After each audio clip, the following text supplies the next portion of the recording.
Sometimes you gotta do what you gotta do. From a 20-something-year-old maturely addressing a problem.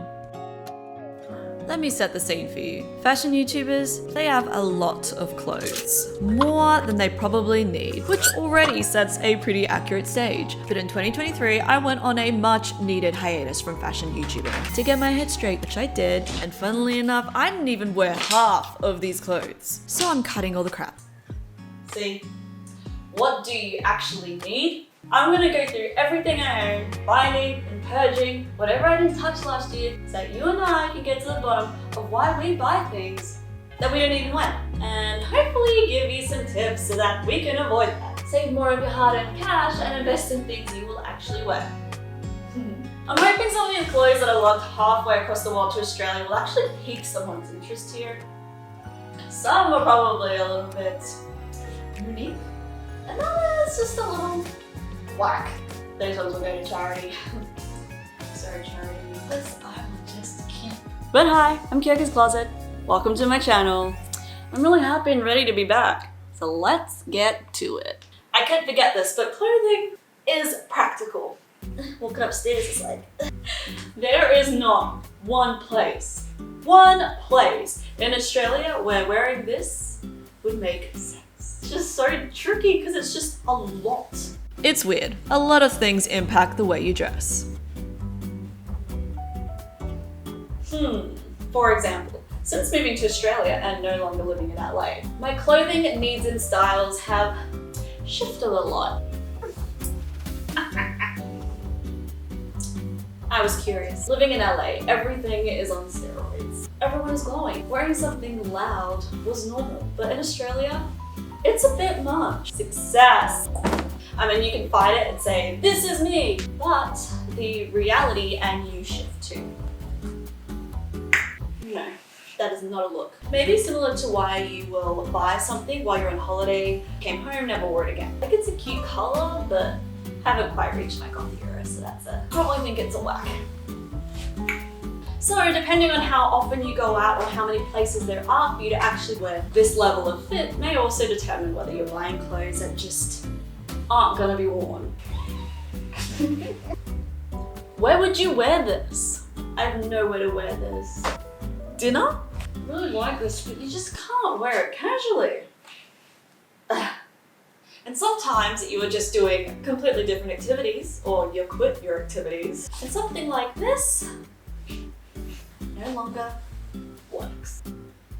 Whack. Okay, oldie but a goldie. Not gonna lie, I have not worn this once since coming to Australia, but I am starting my internship soon, so we're gonna wait and keep it in case. Sometimes you will just make things work, and you settle. But is it working really? This is a commercial. Top, keep, bottoms. Ah! Why is it so short? It's not the way you want your shorts to look. Whack. Sometimes there is just less affordable and nice places to buy unique and good-looking clothes. Ugh. Whack. Sometimes the weather is just so hot, you don't even want to wear clothes. So where are you? Are you sitting in a perfectly tropical climate? This skirt is Corrigan's and definitely a keep. Nice. Depop. Thank you. And this top was knitted for me, sentimental value. I think it's back to front. Nice. It is actually surprising how easy vests are to style. Skirts, part 2. I've literally had this skirt forever. I think it's one of the first things I bought when I was in LA at a thrift store. Ah, she's so vintage. She's elegant. She's cute. She's Gucci. She stays. So growing up, so I'm 25 now, and I found that slowly but surely I have been maturing. That did change the way I felt, my outlook on life, and how I wanted to dress. I no longer want to wear this. When you change even a little, the way you see yourself and, oh gosh, the way you view yourself and want to express yourself also changes, aka you grow. Funnily enough, that changes also. Whoo! Yeah, I'm not even gonna try. My waist used to be so tiny. physical. Man. I no longer want it to be this fun, print-loving, colourful, oh my god, how many adjectives, style.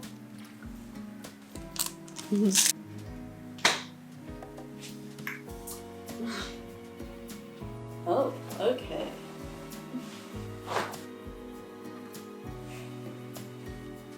Yeah, I'm pretty sure weed is still illegal in Australia.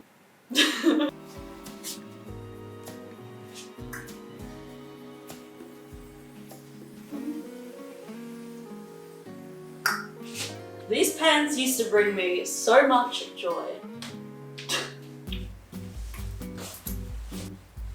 It's green and it's pink. Versatility. Oh gosh.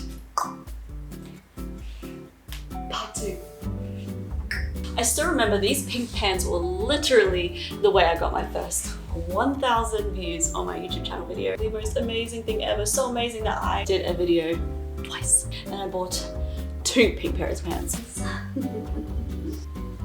Definitely sort of grown out of my DIY phase. I am not serving the looks. This top I bought purely because Y2K looked very promising when it first came out. Since having it, the practicality of it has not been appealing. It's just not my style. And sometimes you will actually adopt styles that you don't agree with because everybody else is doing it and not me. But I'm sure it'll be somebody else's vibe. I also found recently that I've been leaning more towards Korean and Japanese styles. I just feel like they reflect more accurately my body shape and size. I also stopped watching American shows and started watching K-dramas. A lot of my influences have been a little bit different too. So I think this one's a big one because I can sort of understand where the content creators are coming from and what it's like admiring them. I feel like it was such a bargain finding this on Depop. Not even worn it once and it just doesn't work. I didn't think it would be like a wetsuit. I think this was the only time Kijun let me down. That was the stage on social media when everybody and their dog was wearing these. Oh no, it just doesn't look good on me. It looks good on everybody else. Might just be one of those things that looks really good on camera, but just less appealing in real life. It does look sort of cool on camera, what the fuck? It's like I got wings. Yo. I stopped using Instagram for about a year, which, not to get too deep, it really changed my perspective of what I thought I needed, what I thought was important, what wasn't. And it was really nice because I could just relax. And that's why it took me so long to come back to YouTube, because the financial and emotional relief was like so profound. I also just felt torn about the things I was buying into, because I could relate to you guys that I wanted to support small businesses, especially during COVID. But I was also spending my money. Yeah, like for some reason I missed that. I don't know how I'm still wearing this, but he first gave Gordon top I ever bought, that I bought for sale, but it was still $300. And I think I only wore it like once or twice, but then already noticed a little hole in it. And I don't think many of us, myself included, can really be spending $300 on a piece of clothing that you only wear twice and starts falling apart. Mind you, an argument to everything I have to say is that there is some kind of mad science about the fact that I'm not even remotely worried that anything's gonna fall out. Like that is hard to come by. In fact, I think a lot of my videos kind of looms on the edge of a little bit of doing job. Oh, my first ever current fair. I bought merchandise, that's what this was. One of those cheap things that I could afford. Still is really cute, still is very vintage, but she'd be cute. She got too cute. Buying into the idea of brands and the feelings they gave me and not necessarily needing anything that they actually had. A brand and a feeling that I love. And as all of you probably thought while you're watching my video, it's just a tee.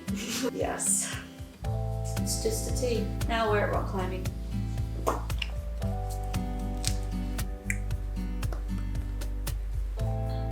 Yeah, I'm conflicted. Do I need it because I want it, or do I need it because...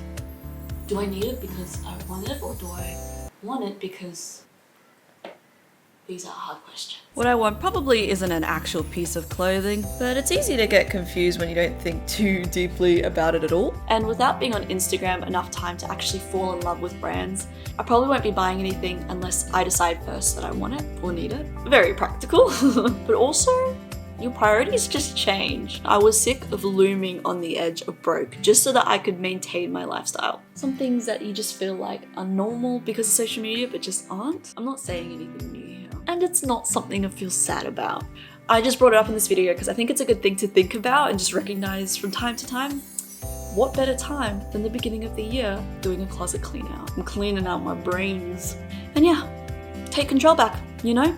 So after working through it, thinking about it, going on some bad call holidays, and thinking about it, I did some reading up and figured out that, surprise, spending all your money isn't the way to go. If I want to be financially independent, and I'm 25, it's probably time I start adulting. A classic blazer, yes, but it's so warm and lovely. But AKA, why are you still buying so much clothes?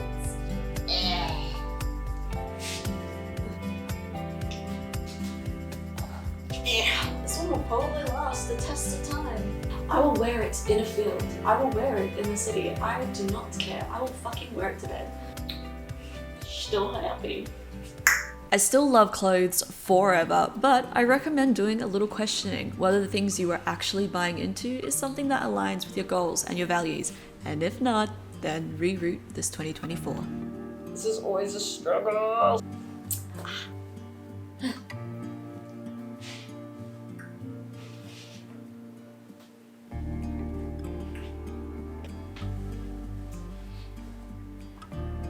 Yeah, I'm gonna be honest, a blazer, they have not left the building. Okay. Something just about an oversized sweater that's just so cozy. And for some reason, you just look like you're put together. Like there's a shape to it. Explain that. This is so old. Some fashion brand company. That is actually the name. I love a bit of quirk, and it's cropped, and it's just so easy to throw on. Sometimes you just need cropped, easy things to throw on. Keep.